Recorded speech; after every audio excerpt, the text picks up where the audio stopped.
system. But of course, as impressive as this game was, it was also the last fighting game to ship from their glitches. At the time, games such as Outland and Zero were also in development for the game, but would be shifted to not one, but two different implementations. As for this thing, two is an interesting piece of history that now it's also really just the beginning. It's fascinating that this current state of shit.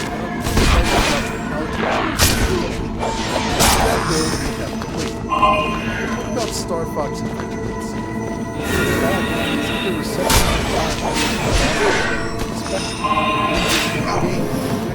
the thing is, there aren't many Zelda-style adventures. It really is to Ocarina of Time as Kazooie is to Super Mario 64. It's a sprawling adventure that visit and some really interesting puzzles to solve. Sure, it can get bogged down in an item collection, but overall, it's a really solid Zelda-style action. It's disappointing that we watched Crystal Ball Star Fox, but I think that's going to do it for this video. Hopefully you've enjoyed this tour through Star Fox Adventures and Dinosaur Planet.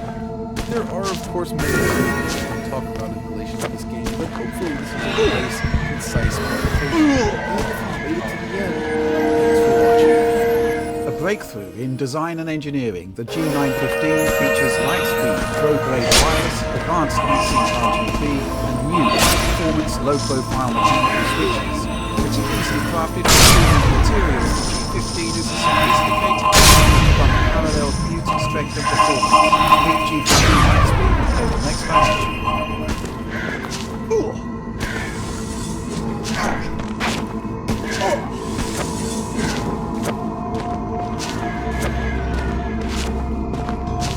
In 1992, a small team within Midway would forever change the fighting game world with the release of Mortal Kombat.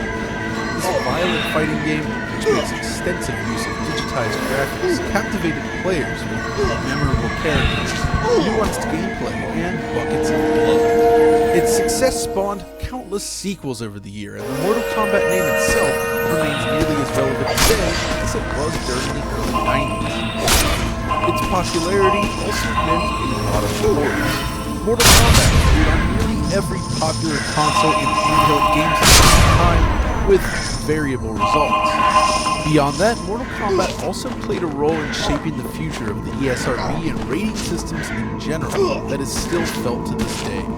So, on this episode of DF Retro, we're exploring the original Mortal Kombat, from its history and arrival in arcades to every home port you could imagine, including the more obscure iterations. It's all here, so let's get started.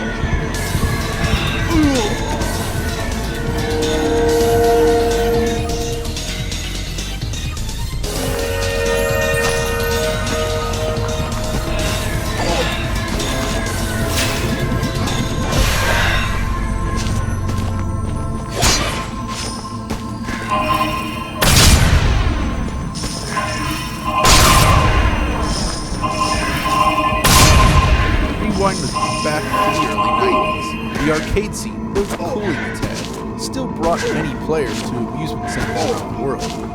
Classics from the previous era, such as Pac-Man, made way for new games and new genres. Driving games, flying games, platformers, shooters, and the like all did well. One of the most popular genres was, of course, the belt-scrolling brawler. While not the first, the arrival of Double Dragon in 1987 kicked off a golden period of sorts when the brawler was the most popular style of arcade game around. And one of the most popular titles is the original Final Fight from Capcom, a game which first started life as Street Fighter 9. And this is important because the original Street Fighter released in 1987 had one-on-one fighting, even by that point, it wasn't much new. Yet the style of game had never truly found the same level of popularity as many others. And while Final Fight was a very different game, the original Street Fighter was popular enough to warrant a sequel, one that would once again tackle the one-on-one fighting genre. Street Fighter II arrived in 1991 and promptly changed everything. It quickly became one of the most popular and successful arcade games of all time, and everyone wanted a piece. Street Fighter II is the point in which the one-on-one fighting game genre became a phenomenon. Its legacy would influence the industry forever. As a consequence of its success, it was hard before other developers started working on their Street Fighter II killer. But of course, no matter who you're playing in the arcade at this point, the chances are that developers can. Companies such as Capcom, Konami, Namco, Taito, and Sega dominated the arcade space during the early 90s. And then, there's Midway. Based in Chicago, Midway was a developer with a rather convoluted past, but they were one of the primary American-based developers producing arcade games and pinball machines.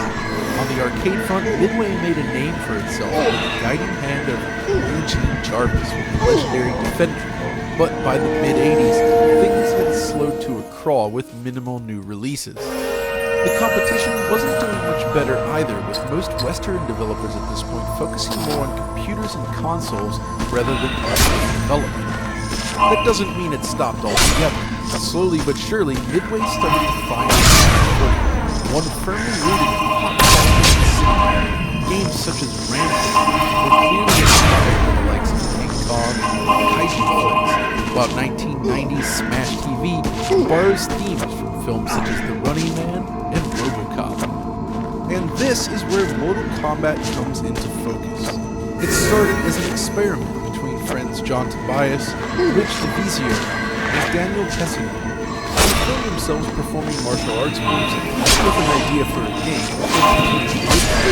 Ed Boon wasn't convinced by the approach, but did like the idea of a fighting game. After all, Street Fighter II was huge, so Ed suggested approaching actor and martial artist Jean-Claude Van Damme to bring some star power to the mix. The idea was inspired by films such as Van Damme's Bloodsport, which focused on an underground tournament bringing together martial artists from around the world. With this in mind, Mortal Kombat started out life as Kumite, inspired by those battles. Unfortunately, Van Damme declined the project, forcing the team to rethink the concept from scratch.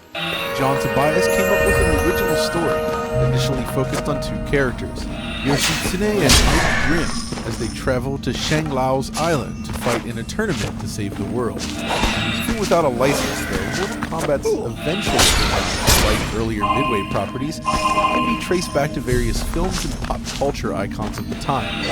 While on the surface, Johnny Cage appears to have been inspired by Jean-Claude Van Damme, it's actually the comic book character Iron Fist that had more of an impact on his design. Raiden and Shang Tsung both take direct inspiration from John Carpenter's Big Trouble in Little China. Similarly, Liu Kang wears an outfit nearly identical to Bruce Lee in the final chapter of Way of the Dragon, while Scorpion and Sub-Zero take inspiration from various low-budget ninja flicks of the time.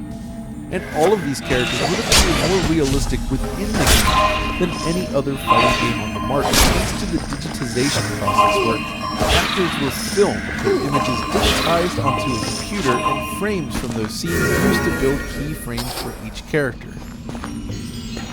Now, Mortal Kombat was certainly not the first example of digitized characters. After all, games like Atari's Pit Fighter, which had released 2 years prior, demonstrated this same technique in action.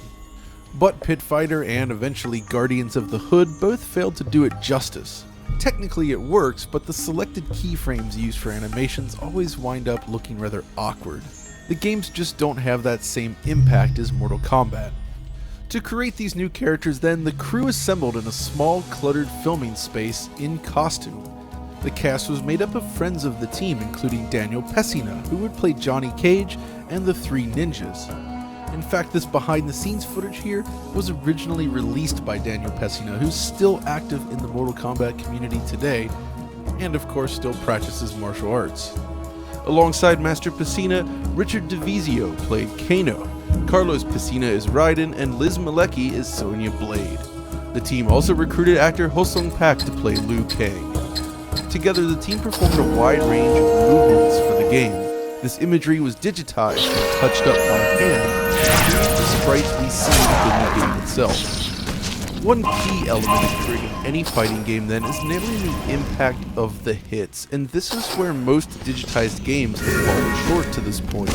And it's where Mortal Kombat excels. The keyframes selected for each move are just perfect. The uppercut, for instance, is almost legendary in terms of how satisfying it feels to use. Everything from the individual frames to the screen shake, the blood spurts, and the sound all work in unison to define this iconic move. And all of it was powered by Midway's Y-Unit arcade board previously used in Smash TV and Total Carnage, among others. Built around a 32-bit TMS 34010 CPU and very capable graphics and sound hardware, the Y-Unit supported features not possible on home consoles at the time. Large, high-color sprites with complex multi-layered parallax backgrounds were now possible, not to mention the sound hardware which could handle digitized sample playback with ease. The game was designed for a screen resolution of 400 by 254 then. Like Capcom's lower resolution CPS games, Mortal Kombat uses non-square pixels when displayed on a 4x3 monitor. The result is a sharper image all around. It should be noted as well that the arcade game runs at an unusual refresh rate of 54.7 Hz, which will present issues for emulation later on, as it's not a refresh rate widely supported by typical monitors. Development was completed relatively quickly by effectively a 4-man team. Initial location tests suggested that the game would be a hit. Finally, in late 1992, Mortal Kombat began to arrive in arcades around the country.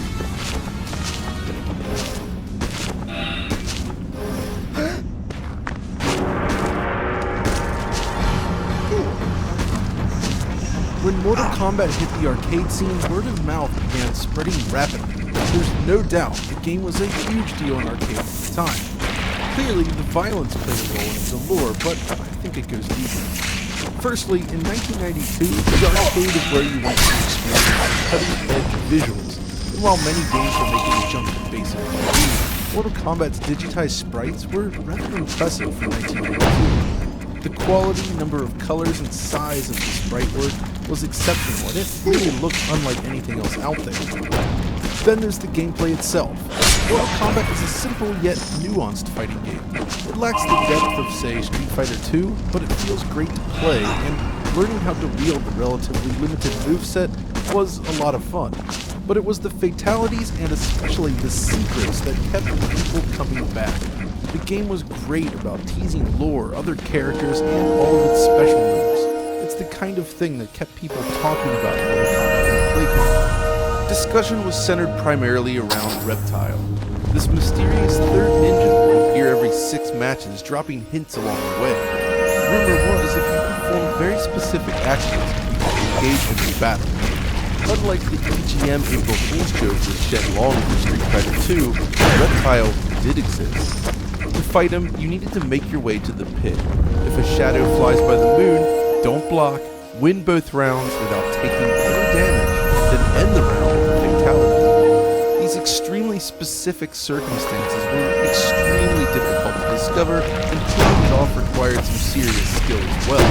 This led to crazy speculation among fans at the time, and drive people to the arcade. So yeah, it was a big deal, which is why it should come as no surprise that home versions were quickly planned for release. Midway knew the home consoles were a big deal, and they wanted to start bringing more of their games to these platforms. Acclaim was selected as the publisher for this deal, and it was decided to produce multiple versions of the game for all major platforms at the time. Unlike multi-platform games today, however, these ports would be crafted separately by different developers around the world for each specific platform. Utah-based Sculptured Software was selected to handle the Super NES conversion. Probe Software in the UK developed the Genesis/Mega Drive versions along with the Game Boy version, while Arena Entertainment would apparently tackle the Game and Master System iterations. We'll explore all these versions in detail very shortly. On the marketing side, Acclaim poured a ton of money into promoting the game's release, centered around Mortal Monday, a campaign similar to Sega's own Sonic Tuesday that celebrated the release of Sonic the Hedgehog 2 just 1 year prior. The campaign was spearheaded by television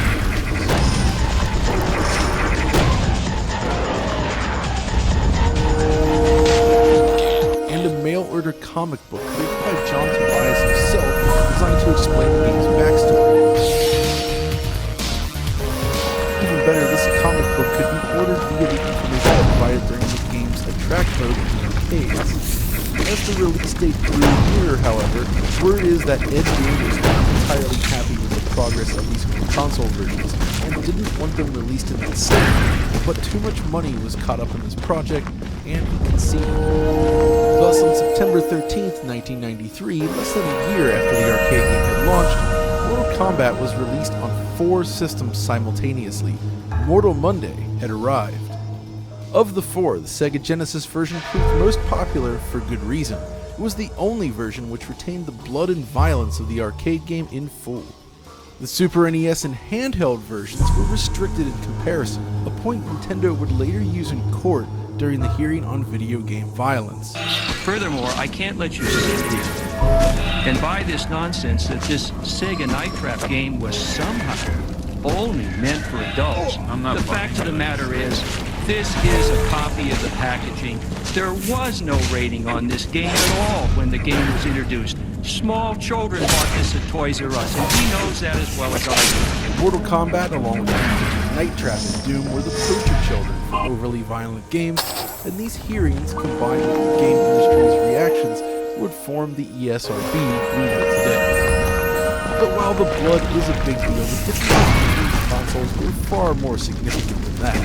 On the surface, the Super NES version looks best. Thanks to an expanded color palette, Nintendo's 16-bit machine was better suited to matching the arcade machine in this area. The Super NES resolution, however, is lower than the arcade and features a narrow aspect ratio if we view it through square pixels. When stretched on a 4x3 display, however, the resulting sprites appear shorter and wider than the arcade original. Aspect ratio is always a mixed bag on the Super NES, and circumventing this requires behind your artwork to be displayed at 4x3, even though you're working with 8x7 pixel resolution. Stages, though, fare rather nicely. The Super NES version includes multiple layers of parallax, though the artwork itself has been reworked for the system. It's missing some of the finer details, such as the mountains and the pit, as well as various other reductions in color depth and detail throughout. At least it retains the distant mountain here in the courtyard stage. Sound was also effectively implemented, with the system designed to very quickly pull voice samples from the cart as needed, allowing for a large variety of voice clips and sound effects throughout the game. It is somewhat muffled next to the arcade version, I suppose, but it does sound relatively authentic overall.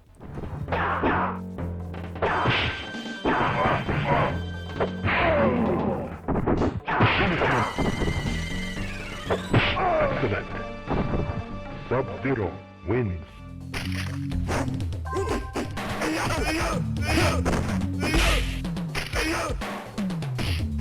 Excellent.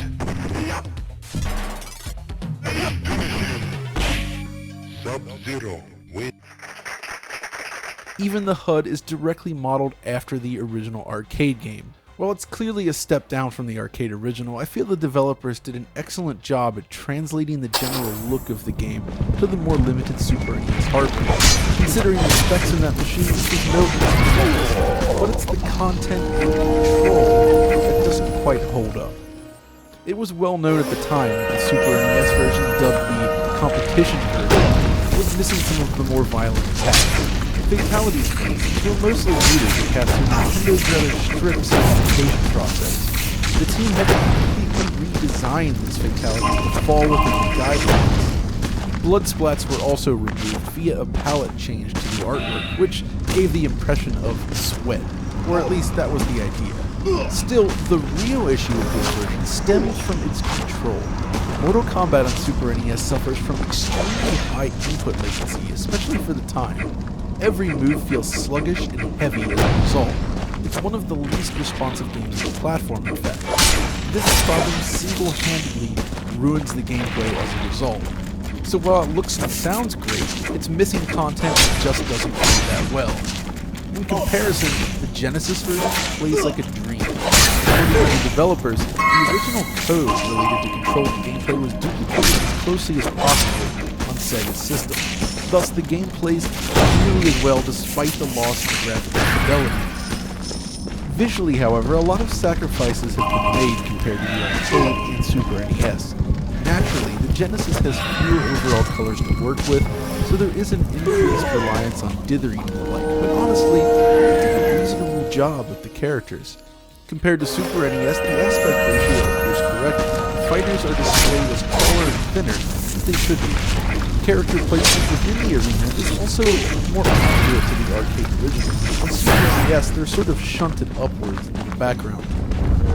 That said, in this original Genesis version, there are fewer overall frames of animation.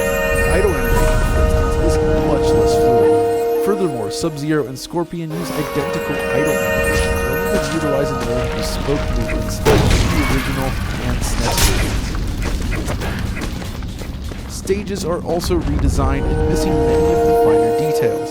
Goro's lair features a coarse pattern on the ground and lacks depth. The courtyard is set against a flat blue sky, completely missing the distant mountains, though at least the parallax depth itself is solid, with many independent layers scrolling across the both versions.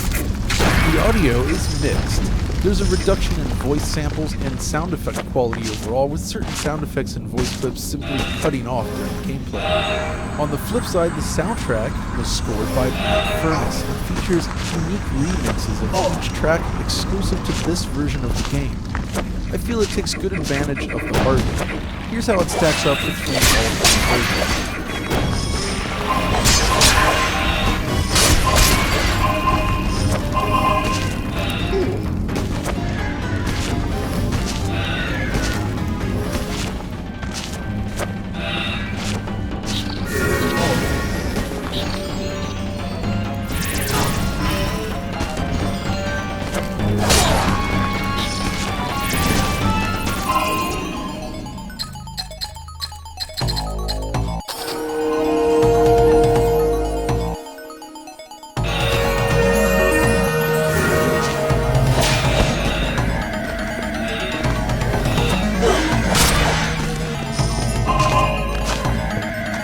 Then, of course, we have the fatalities. Looking at all 7 fatalities in the game, it's clear that some of the more violent ones simply didn't make the cut. Sub-Zero no longer rips your opponent's spine, while Johnny Cage's is reduced to almost nothing.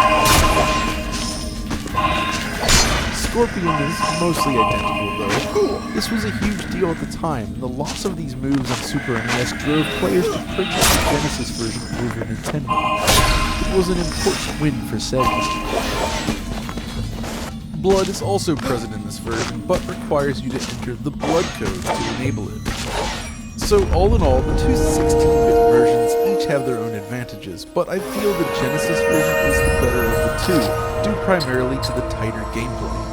The other 2 versions released on Little Monday then are very different beasts indeed.